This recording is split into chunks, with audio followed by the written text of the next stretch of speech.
السلام علیکم ورحمۃ اللہ وبرکاتہ۔ اگر آپ وہ منظر دیکھتے جو اگلے روز کے سورج نے ہمیں دکھایا تو آپ شکست کے صدمے کو بھول جاتے۔ مجھے افسوس ہے کہ بالڈون میرے پھندے سے نکل گیا، اسے پکڑا نہیں جا سکا۔ میں اس وقت ایک ٹیکری پر کھڑا کاتب سے یہ خط لکھوا رہا ہوں۔ مجھے ہما کا قلعہ نظر آ رہا ہے، اس پر وحدت مصر و شام کا جھنڈا لہرا رہا ہے۔ قلعے کے ارد گرد صلیبیوں کی لاشوں کے علاوہ کچھ اور دکھائی دیتا ہے تو وہ ہزاروں گدھ ہیں جو لاشوں کو کھا رہے ہیں۔ آسمان سے گدھ اتر رہے ہیں، کہیں کہیں سے دھواں اٹھ رہا ہے۔ یہ آگ گزشتہ رات میرے چھاپا ماروں نے لگائی تھی۔ بالڈون کی فوج جس افراتفری میں بھاگی ہے اس سے میں وثوق سے کہتا ہوں کہ بالڈون جوابی حملہ نہیں کر سکے گا، تاہم میں اس کے لیے تیار ہوں۔ اگر میرے پاس اتنے ہی دستے اور ہوتے جتنے اب ہیں تو میں صلیبیوں کا تعاقب کرتا اور شکست کو فتح میں بدل دیتا۔ میں آپ کو یقین دلاتا ہوں کہ میرے سالاروں، کمانداروں اور تمام تر سپاہ کا لڑنے کا جذبہ تر و تازہ ہو گیا ہے۔ مجھے امید ہے کہ آپ آرام سے نہیں بیٹھے ہوں گے، فوج کے لیے بھرتی اور نئی تنظیم میں مصروف ہو گئے ہوں گے۔ آپ اطمینان سے تیاری کریں، میں چھاپا مار جنگ جاری رکھوں گا، دشمن کو کہیں بھی آرام سے بیٹھنے نہیں دوں گا۔ اس طرح میں کسی علاقے پر قبضہ تو نہیں کر سکوں گا، البتہ آپ کو تیاری کا وقت مل جائے گا۔ میں نے دمشق بھائی شمس الدولہ کو پیغام بھیج دیا ہے کہ مجھے چند ایک دستے اور دیگر سامان بھیجے۔ حلب الملک الصالح کو بھی پیغام بھیج دیا ہے کہ معاہدے کے مطابق مجھے مدد دے۔ میں آپ کو اللہ کے بھروسے پر تسلی دے رہا ہوں کہ میرے متعلق فکر نہ کریں۔ میں اور میرے سالار آپ کی خیریت اور سرگرمیوں کے متعلق جاننے کو بیتاب ہیں۔ اللہ ہمارے ساتھ ہے، اسی کی ذات باری سے مدد مانگتے ہیں اور ہم سب کو اسی کی طرف لوٹ کے جانا ہے۔ الملک العادل۔ العادل نے خط پڑھوا کر سنا، اس پر دستخط کیے اور قاصد کو دے کر قاہرہ کو روانہ کر دیا۔ قاہرہ کی فضا پر مایوسی کے بادل چھائے ہوئے تھے۔ سلطان صلاح الدین ایوبی وہاں پہنچ چکا تھا۔ شہر میں اور شہر کے مضافات میں یہی ایک آواز ابھرتی سنائی دیتی تھی، شکست شکست شکست۔ شکوک اور شبہات بھی ابھرنے لگے۔ شکست جیسے حادثات اور ایسے واقعات جن کے متعلق لوگوں کو کچھ پتہ نہ چل سکے ایسی فضا پیدا کر دیتے ہیں جس سے افواہیں پھوٹتی پھلتی پھولتی اور پھیلتی ہیں۔ یہ عمل قاہرہ کے اندر بھی اور ارد گرد بھی شروع ہو گیا تھا۔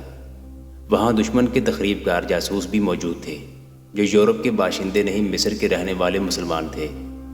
اس کی انہیں اجرت ملتی تھی کہ لوگوں میں یہ مشہور کریں کہ صلیبیوں کے پاس اتنی جنگی قوت ہے جس کے سامنے دنیا کی کوئی فوج نہیں ٹھہر سکتی۔ سلطان ایوبی کی ہاری ہوئی فوج کے خلاف یہ مشہور کیا جانے لگا کہ بیکار اور عیاش فوج ہے، جہاں جاتی ہے لوٹ مار کرتی اور مسلمان خواتین کی آبرو ریزی سے بھی گریز نہیں کرتی۔ سلطان ایوبی کی جنگی اہلیت کے خلاف بھی باتیں شروع ہو گئیں۔ لوگ جس قدر سیدھے سادے ہوتے ہیں اتنے ہی زیادہ افواہوں اور جذباتی باتوں کو مانتے ہیں۔ مصریوں نے دہشت کو بھی قبول کرنا شروع کر دیا تھا۔ زیادہ تر دہشت وہ سپاہی پھیلاتے تھے جو اکیلے یا دو دو چار چار کی ٹولیوں میں مصر کی سرحد میں داخل ہو رہے تھے۔ یہ دیہات کے رہنے والے تھے جنہیں بھرتی کر کے اور تھوڑی سی ٹریننگ دے کر میدان جنگ میں لے جایا گیا تھا۔ العادل نے ٹھیک لکھا تھا کہ بادشاہی کے لالچی مسلمان امراء اپنی اور سلطان ایوبی کی فوج کو خانہ جنگی میں ضائع نہ کرا دیتے تو نئی بھرتی کو میدان جنگ میں لے جانے کا خطرہ مول نہ لیا جاتا۔ ایک غلطی بھرتی کرنے والے چند ایک حکام نے کی تھی، جو یہ تھی کہ فوج میں کشش پیدا کرنے کے لیے انہوں نے بھرتی ہونے والوں کو مال غنیمت کا لالچ دیا تھا، جبکہ ضرورت یہ تھی کہ انہیں جہاد کے فضائل اور اغراض و مقاصد بتائے جاتے اور بتایا جاتا کہ ان کا دشمن کون ہے، کیسا ہے اور اس کے عزائم کیا ہیں۔ یہ سپاہی پا پیادہ بھی آ رہے تھے، اونٹوں اور گھوڑوں پر بھی آ رہے تھے۔ جب کوئی سپاہی کسی آبادی میں داخل ہوتا تھا لوگ اسے گھیر لیتے، کھلاتے پلاتے اور میدان جنگ کی باتیں پوچھتے تھے۔ یہ گنوار سپاہی شکست کی خفت مٹانے کے لیے اپنے کمانڈروں کو نااہل اور عیاش ثابت کرتے اور صلیبی فوج کے متعلق دہشت ناک باتیں سناتے تھے۔ بعض کی باتوں سے پتہ چلتا تھا جیسے صلیبیوں کے پاس کوئی مافوق الفطرت قوت ہے جس کے زور پر وہ جدھر جاتے ہیں صفایا کرتے جاتے ہیں۔ ایسے مورخوں کی تعداد زیادہ تو نہیں، لیکن دو تین نے، جن میں ارنول قابل ذکر ہے، لکھا ہے کہ صلیبی ایک خفیہ ہتھیار لائے تھے اور یہی ان کی فتح کا باعث بنا تھا۔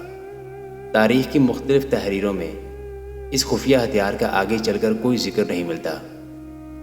قاضی بہاؤالدین شداد کی ڈائری میں جو عینی شہادت ہے، ایسے کسی ہتھیار کا ذکر نہیں۔ اس دور کے دیگر وقائع نگاروں اور کاتبوں کی تحریریں بھی اس پراسرار ہتھیار کے متعلق خاموش ہیں۔ غالباً یہ ہتھیار اس پروپیگنڈے کا ایک خیالی ہتھیار تھا جسے مصر اور دیگر مسلمان علاقوں میں صلیبیوں کی دہشت پھیلانے کے لیے کیا گیا تھا۔ ہو سکتا ہے اس کے بہت زیادہ ذکر سے مورخوں نے اسے حقیقی سمجھ لیا ہو۔ یہ خفیہ ہتھیار دراصل پروپیگنڈا تھا جس کا مقصد یہ تھا کہ قوم کی نظروں میں فوج کو ذلیل و رسوا کر دیا جائے تاکہ سلطان ایوبی کی فوج قوم کے تعاون اور نئی بھرتی سے محروم ہو جائے۔ دوسرا یہ کہ مسلمانوں پر صلیبیوں کی دھاک بیٹھ جائے۔ تیسرا یہ کہ سلطان ایوبی کے خلاف عدم اعتماد کی فضا پیدا ہو جائے۔ چوتھا یہ کہ کچھ اور لوگ سلطانی کے دعویدار بن جائیں اور ایک بار پھر خانہ جنگی شروع کرائی جائے۔ سلطان ایوبی دشمن کے اس ہتھیار سے اچھی طرح واقف تھا۔ اس نے قاہرہ پہنچتے ہی اپنے انٹیلیجنس کے ڈائریکٹر علی بن سفیان، کوتوال غیاث بلبیس اور ان دونوں کے نائبین کو بلا کر پوری وضاحت سے بتا دیا تھا کہ اب وہ دشمن کے اس زمین دوز حملے کو روکنے کے لیے سخت اقدامات کریں اور اپنے جاسوسوں اور مخبروں کو زیر زمین کر کے سرگرم کر دیں۔ مگر لوگ جاننا چاہتے تھے کہ اس شکست کے اسباب کیا ہیں اور اس کا ذمہ دار کون ہے۔ رملہ سے قاہرہ تک کی مسافت بڑی ہی لمبی تھی اور سفر بھیانک اور کٹھن تھا۔ راستے میں پہاڑی علاقے بھی تھے، مٹی اور ریت کی ٹیلوں کی بول بلائیاں بھی، اور صحرا بھی تھا جو بھولے بھٹکے مسافروں کا خون چوس لیا کرتا ہے۔ سلطان ایوبی کے وہ سپاہی جو میدان جنگ سے مصر کو چل پڑے تھے، وہ اس لمبی اور بھیانک مسافت میں بکھر گئے تھے۔ ان کی واپسی کا منظر ہیبت ناک تھا۔ ان میں جو ریگزار کے سفر سے آشنا نہیں تھے، وہ جہاں گرتے وہاں سے اٹھ نہیں سکتے تھے۔ ان کی لاشیں صرف ایک روز سالم نظر آتی تھیں، اگلے روز صحرائی لومڑیاں اور بھیڑیے ان کی ہڈیاں بکھیر دیتے تھے۔ ٹولیوں میں آنے والے اس انجام سے بچے رہتے تھے، اور جو اونٹوں، خچروں اور گھوڑوں پر سوار تھے ان کے زندہ واپس آ جانے کے امکانات زیادہ تھے۔ ایسی ہی ایک ٹولی چلی آ رہی تھی۔ یہ سب سپاہی تھے اور وہ اونٹوں اور گھوڑوں پر سوار تھے۔ راستے میں ان کے اکیلے دکیلے ساتھی ان کے ساتھ ملتے گئے اور یہ ٹولی 30-40 افراد کا قافلہ بن گیا۔ وہ اس بھیانک ریگزار میں سے گزر رہے تھے جو آج صحرائے سینائی کہلاتا ہے۔ اکٹھے ہونے کی وجہ سے ان کا حوصلہ قائم تھا، مگر افق تک پانی کے آثار نظر نہیں آتے تھے۔ دور دور میدان جنگ سے زندہ نکلے ہوئے فوجی ایک ایک 2-2 قدم گھسیٹتے جاتے نظر آتے تھے۔ وہ ایک دوسرے کی کوئی مدد نہیں کر سکتے تھے، سوائے اس کے کہ کوئی مر جاتا تو اس کا کوئی ساتھی اسے ریت میں دفن کر دیتا تھا۔ سواروں کا یہ قافلہ چلا آ رہا تھا۔ آگے وہ علاقہ آ گیا جہاں مٹی کے اونچے نیچے ٹیلے دیواروں، ستونوں اور مکانوں کی طرح کھڑے تھے۔ کسی نے دور سے ایک ٹیلے پر ایک آدمی کا سر اور کندھے دیکھے اور وہ غائب ہو گیا۔ دیکھنے والے نے اپنے ساتھیوں سے کہا کہ اس جگہ چل کر رک جائیں گے، وہاں کوئی اور بھی ہے، پانی نہ ملا تو سایہ مل جائے گا۔ قافلے میں اکثریت ان آدمیوں کی تھی جن کے دماغ تھکن اور پیاس سے معاف ہوئے جا رہے تھے۔ اس سے پہلے وہ جنگ کی باتیں کرتے رہے تھے، مگر اب ان کے منہ سے بات بھی نہیں نکلتی تھی۔ ان کے جانوروں میں ابھی جان تھی اور وہ اچھی طرح چلے جا رہے تھے۔ 1 میل دور کے ٹیلے 100 کوس کی مسافت بن گئی۔ قافلہ وہاں پہنچ گیا اور 2 ٹیلوں کے درمیان سے اندر چلا گیا۔ اندر ٹیلوں کا سایہ تھا۔ سب جانوروں سے اترے۔ جانوروں کو سائے میں چھوڑ کر سب ایک عمودی ٹیلے کے سائے میں بیٹھ گئے۔ ابھی بیٹھے ہی تھے کہ ایک ٹیلے کی اوٹ سے ایک آدمی سامنے آیا اور بت بن کر کھڑا ہو گیا۔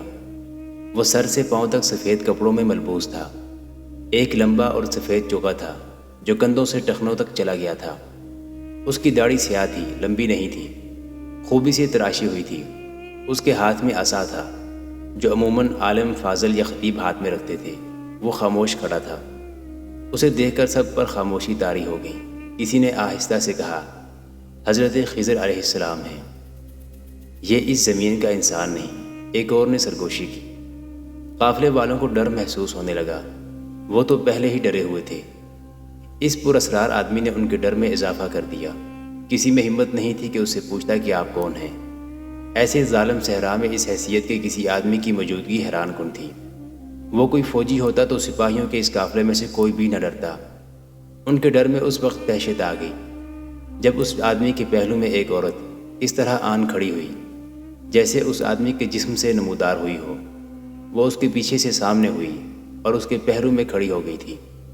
فوراً بعد اسی طرح ایک اور عورت اس کے دوسرے پہلو میں نمودار ہوئی۔ دونوں عورتیں سر سے پاؤں تک مستور تھیں۔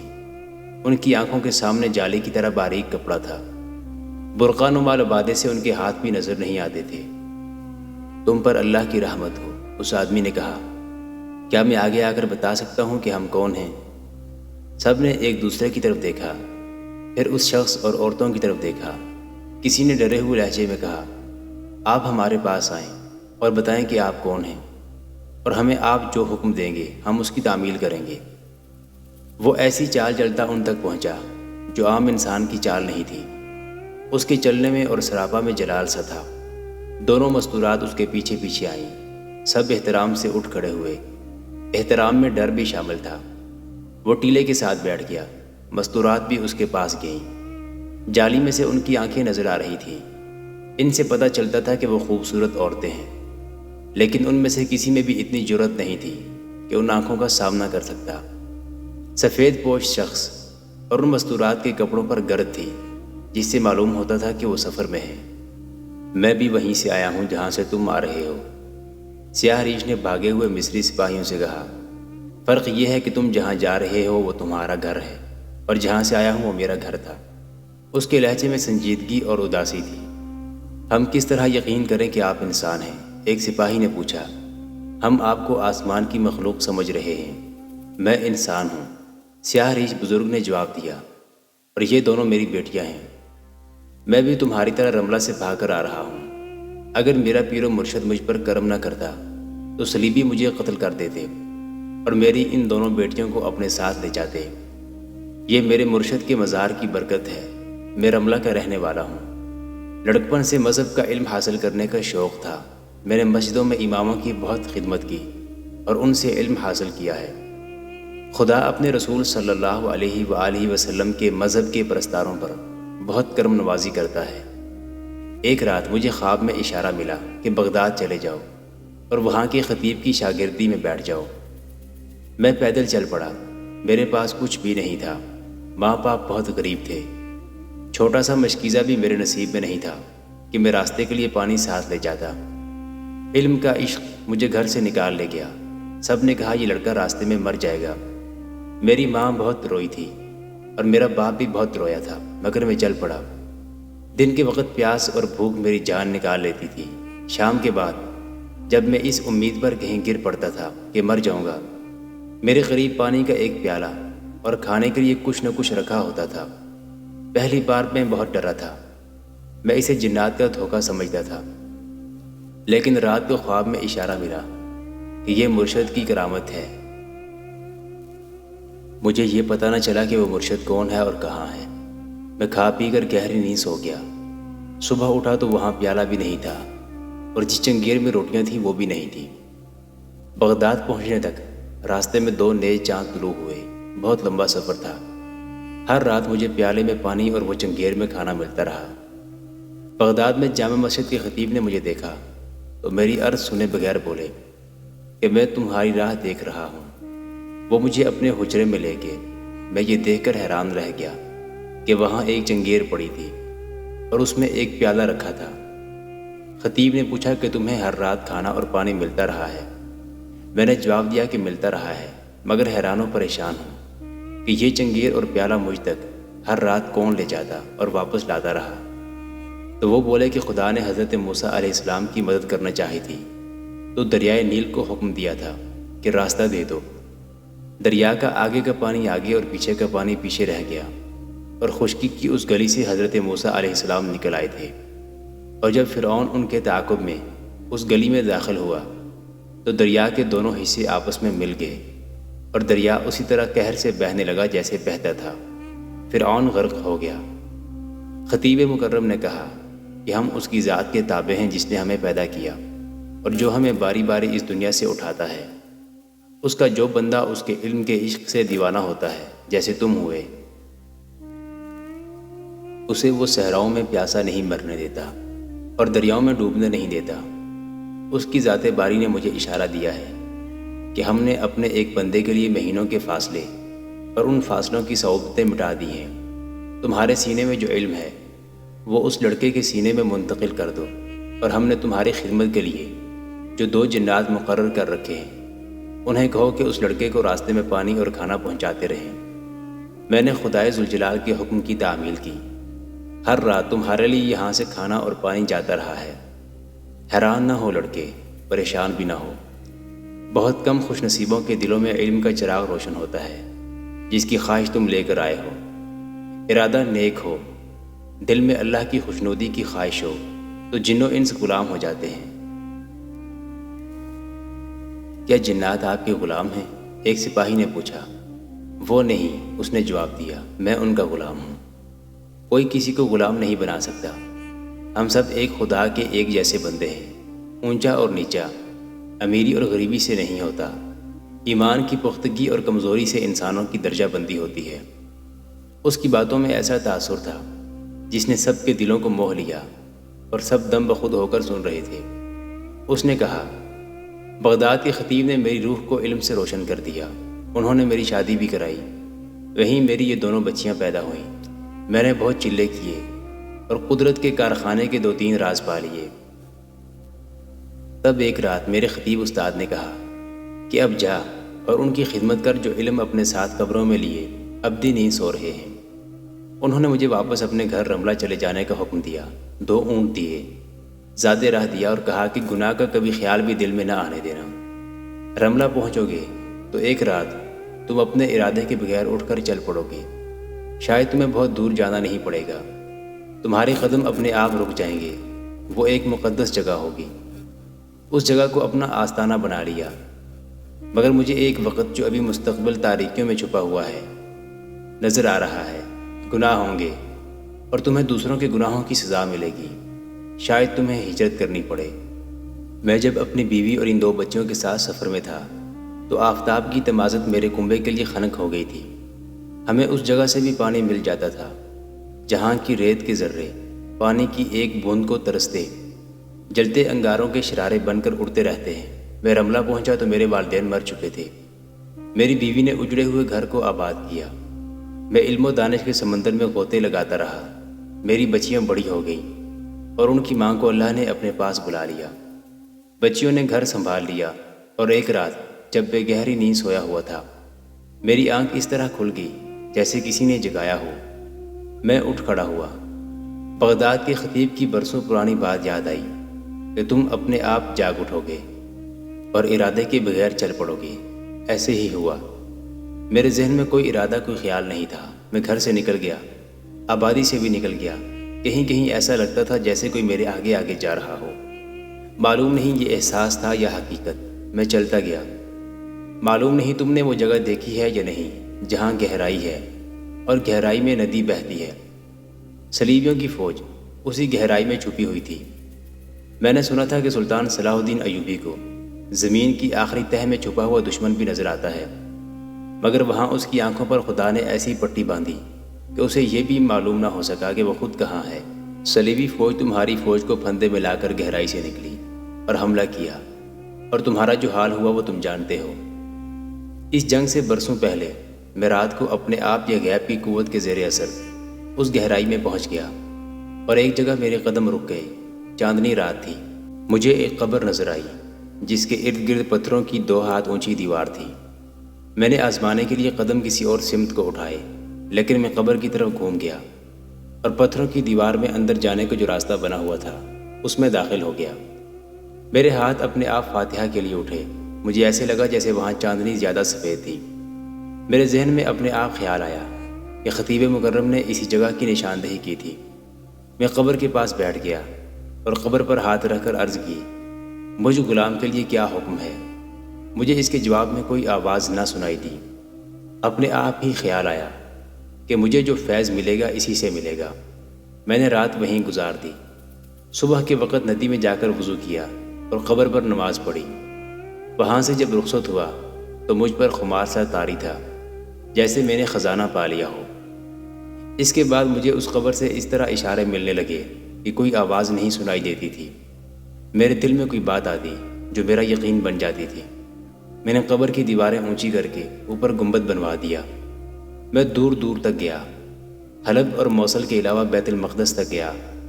اب کچھ عرصے سے مجھے اس مزار سے جو اشارے مل رہے تھے وہ اچھے نہیں تھے۔ یہ جس برگزیدہ انسان کا مزار ہے، اس کی روح تڑپتی محسوس ہوتی تھی۔ قبر پر میں نے سبز چادر ڈالی تھی۔ ایک رات چادر پھڑپڑائی، میں ڈر گیا اور میں نے چادر پر ہاتھ پھیر کر کہا، مرشد میرے لیے کیا حکم ہے؟ مزار کے اندر مجھے آواز سنائی دی، تو دیکھ نہیں رہا کہ مسلمان شراب پی رہے ہیں؟ اس سے پہلے میں نے آواز کبھی نہیں سنی تھی۔ اس نے مجھے کہا کہ میں مسلمانوں کو شراب کی تباہ کاریوں سے خبردار کروں۔ میں نے حکم کی تعمیل کی، لیکن شراب پینے والے امراء اور حاکم تھے جن کے کانوں تک میری آواز نہ پہنچ سکی۔ پھر ایک رات قبر کی چادر نے پھڑپڑا کر مجھے بتایا کہ مصر سے آئی فوج مسلمانوں کی آبادیوں میں مسلمانوں کے ساتھ وہی سلوک کر رہی ہے جو صلیبی فوج کیا کرتی ہے۔ اس وقت سلطان صلاح الدین ایوبی کی فوج دمشق میں بھی تھی، اور دمشق سے حلب تک اور وہاں سے رملہ تک جگہ جگہ موجود تھی۔ اس فوج کے کمانداروں نے جس مسلمان گھرانے میں کوئی قیمتی چیز اور رقم دیکھی اٹھا لے گئے۔ انہوں نے پردہ نشین خواتین پر دست درازیاں کی۔ ان کی دیکھا دیکھی سپاہیوں نے بھی لوٹ مار اور آبرو ریزی شروع کر دی۔ یہاں تک پتہ چلا کہ سالاروں اور کمانداروں نے مسلمان لڑکیاں اغوا کر کے اپنے خیموں میں رکھی ہوئی ہیں۔ مزار سے مجھے حکم ملتا تھا کہ میں سلطان ایوبی کے پاس جاؤں اور اسے بتاؤں کہ یہ فوج خلافت بغداد کی ہے، مصر کے فرعونوں کی نہیں۔ اگر فوج نے یہ گناہ جاری رکھے تو اس کا حشر فرعون موسیٰ جیسا ہوگا۔ اس وقت سلطان ایوبی حلب کے قریب خیمہ زن تھا۔ میں اتنی لمبی مسافت طے کر کے اسے ملنے گیا تو اس کے محافظوں نے مجھ سے پوچھا کہ تم سلطان سے کیوں ملنا چاہتے ہو؟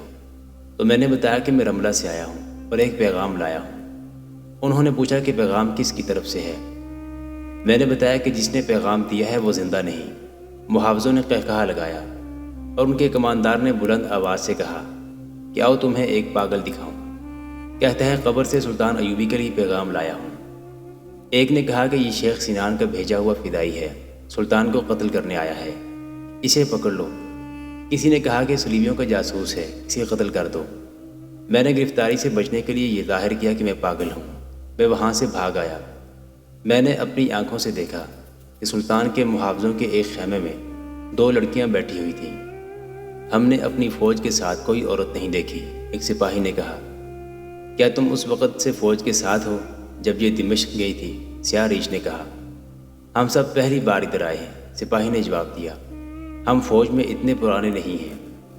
میں پرانی فوج کی بات کر رہا ہوں۔ اس نے کہا، اس فوج کے کمانداروں اور سپاہیوں کو سزا مل چکی ہے، تم نئے تھے، تم نے ابھی کوئی گناہ نہیں کیا تھا، اسی لیے تم زندہ سلامت واپس آ گئے ہو۔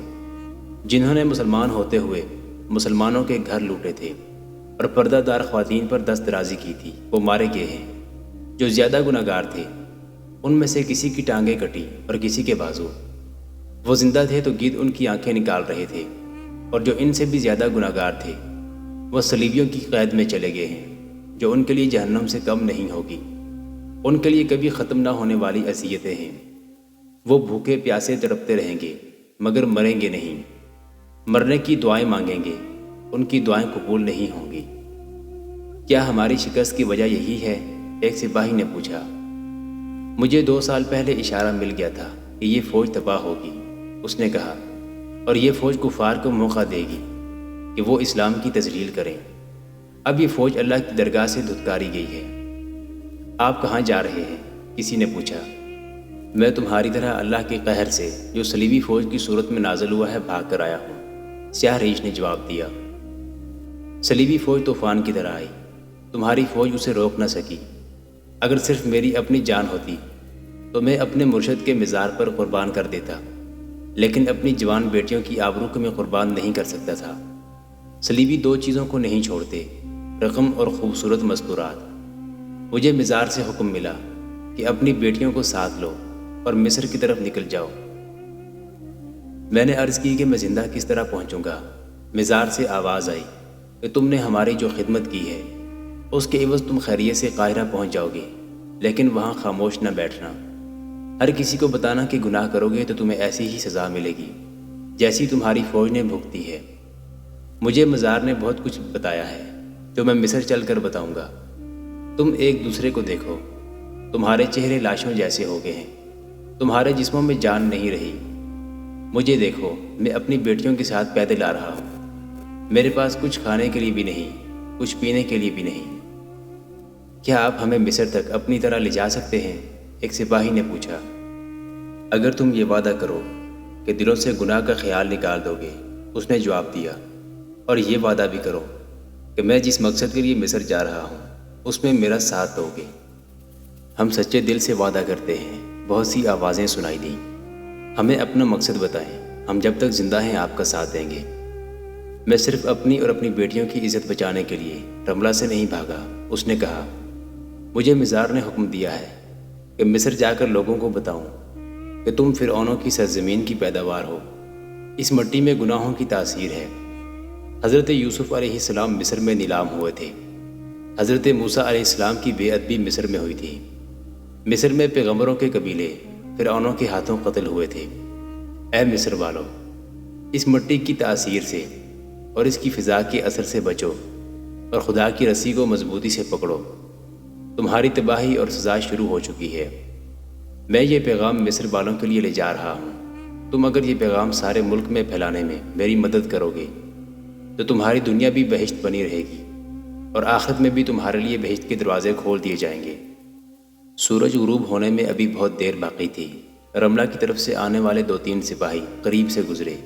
سیاہ ریش نے کہا کہ انہیں روک لو، یہ رات تک زندہ نہیں رہیں گے۔ انہیں روک لیا گیا۔ وہ سسکیوں کی طرح پانی مانگ رہے تھے۔ سیاہ ریش نے انہیں کہا، پانی رات کو ملے گا، اس وقت تک اس خدا کو یاد کرو جس نے تمہیں رملہ سے زندہ نکالا اور نئی زندگی دی ہے۔ کچھ دیر بعد 2 آدمی گھوڑوں پر سوار ادھر سے گزرے۔ وہ فوجی نہیں تھے۔ انہوں نے اس قافلے کو دیکھا، پھر سیاہ ریش کو دیکھا۔ انہوں نے گھوڑے روک لیے، کود کر اترے، گھوڑوں کو وہیں چھوڑ کر دوڑے آئے۔ دونوں نے سیاہ ریش کے سامنے سجدہ کیا، پھر اس کے ہاتھ چومے اور پوچھا، یا مرشد، آپ کہاں؟ اس کا جواب سن کر ان دونوں نے سپاہیوں کو بتایا کہ وہ کتنے خوش نصیب ہیں کہ اللہ کی بھیجی ہوئی بزرگ و برتر شخصیت کا ساتھ انہیں میسر آیا ہے۔ انہوں نے یہ بھی بتایا کہ سیاہ ریش نے 1 سال پہلے بتا دیا تھا کہ مصر کی گناہ گار فوج اس مزار کے علاقے میں آ گئی تو تباہ ہو جائے گی۔ ادھر ادھر دیکھو، سیاہ ریش نے سب سے کہا، جہاں کہیں کوئی بھولا بھٹکا مصر کی طرف جاتا نظر آئے اسے یہاں لے آؤ، رات کو یہاں کوئی بھوکا اور پیاسا نہیں رہے گا۔ گزرنے کا یہی ایک راستہ تھا، باقی تمام علاقہ ٹیلوں کا تھا اور یہ وسیع علاقہ تھا، اس کے اندر جانا بیکار تھا۔ باہر سے ہی پتہ چل رہا تھا کہ یہاں پانی کا نام و نشان نہیں، سب کو موت نظر آ رہی تھی۔ مصر کی سرحد ابھی بہت دور تھی، یہ لوگ سہارے ڈھونڈ رہے تھے۔ وہ سیاہ ریش کے آگے پیچھے جا رہے تھے، اس کی ہر ایک بات ان کے دلوں میں بیٹھ گئی تھی، مگر پیاس کی شدت سے 2-3 سپاہی غشی کی حالت میں چلے گئے تھے۔ سیاہ ریش انہیں تسلیاں دے رہا تھا۔ سورج غروب ہو گیا، پھر رات تاریک ہو گئی۔ بہت دیر بعد جب صحرا خاموش تھا، ٹیلوں کے اندر سے ایک پرندے کی آواز سنائی دی۔ سب چونک اٹھے۔ ایسے جہنم میں جہاں پانی کا تصور بھی نہیں تھا اور موت سر پر منڈلا رہی تھی، وہاں پرندے کی آواز غیر قدرتی تھی۔ یہ پرندہ ہو ہی نہیں سکتا تھا۔ سب کی سانسیں رک گئیں۔ یہ کوئی بدروح ہو سکتی تھی۔ اللہ تیرا شکر، سیاہ ریش نے سکون کی آہ لے کر کہا، میری دعا قبول ہو گئی ہے۔ اس نے اپنے سامنے بیٹھے ہوئے 2 سپاہیوں سے کہا، تم دونوں اس طرف جاؤ، 40 قدم گنو، وہاں سے دائیں کو مڑ جاؤ، 40 قدم گنو، وہاں سے بائیں کو مڑ جاؤ۔ آگے کہیں آگ جلتی نظر آئے گی، اس کی روشنی میں تمہیں پانی نظر آئے گا، شاید کھانے کے لیے بھی کچھ ہو، جو کچھ وہاں پڑا ہوا ہو اٹھا لانا۔ یہ آواز پرندے کی نہیں، غیب کا اشارہ ہے۔ محترم ناظرین، سلطان صلاح الدین ایوبی کی تاریخ پر مشتمل سیریز دیکھنے کے لیے چینل کو سبسکرائب ضرور کر لیں۔ گزشتہ اقساط دیکھنے کے لیے چینل پر پلے لسٹ کا وزٹ کریں۔ ویڈیو کو لائک اور شیئر ضرور کیجیے۔ آج کی قسط کے بارے میں کمنٹ باکس میں اپنی رائے سے آگاہ ضرور کریں۔ اللہ آپ کا حامی و ناصر ہو۔